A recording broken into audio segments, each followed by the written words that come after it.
प्रार्थना सुनेंगे और तुम्हारी मनोकामनाएं पूरी करेंगे। लक्ष्मी और सुमन ने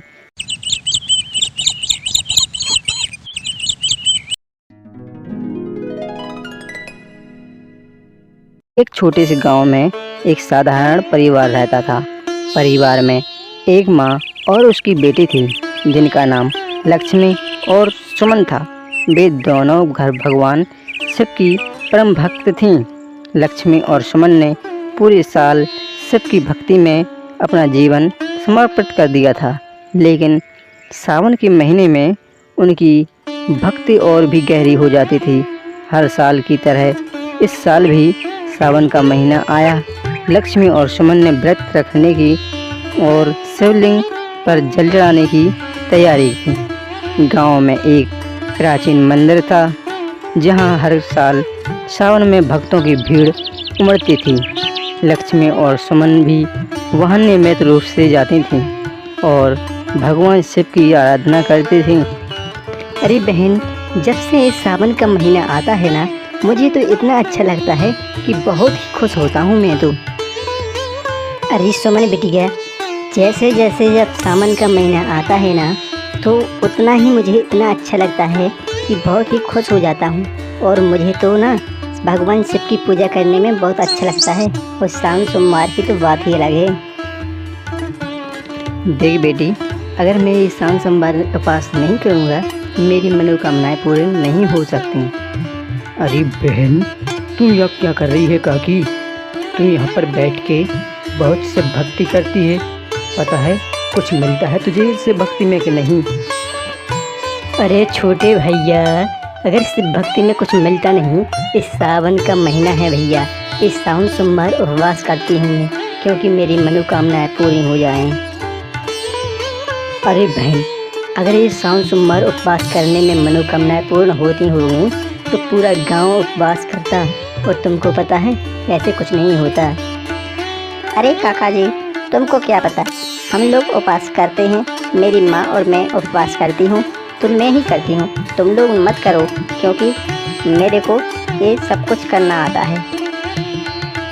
जिससे तुम लोगों को नहीं करना है तो कोई बात नहीं रखा। इतना कहते ही काका वहाँ से निकल जाता है और वे दोनों अपनी शिव भक्ति में लीन हो जाती हैं सदा सदा के लिए। एक दिन सावन के महीने में गांव में एक संत आए। उनका नाम स्वामी अनिरुद्ध था। वे पूरे देश में अपनी धार्मिकता और तपस्या के लिए प्रसिद्ध थे। गांव के लोग उनकी आगमन से बहुत प्रसन्न हुए और उन्हें सम्मानित किया। स्वामी अनिरुद्ध ने गांव में प्रवचन देना शुरू किया, जिसमें उन्होंने भगवान शिव की महिमा और सावन के महीने के महत्व पर संत के प्रवचन सुनने गईं।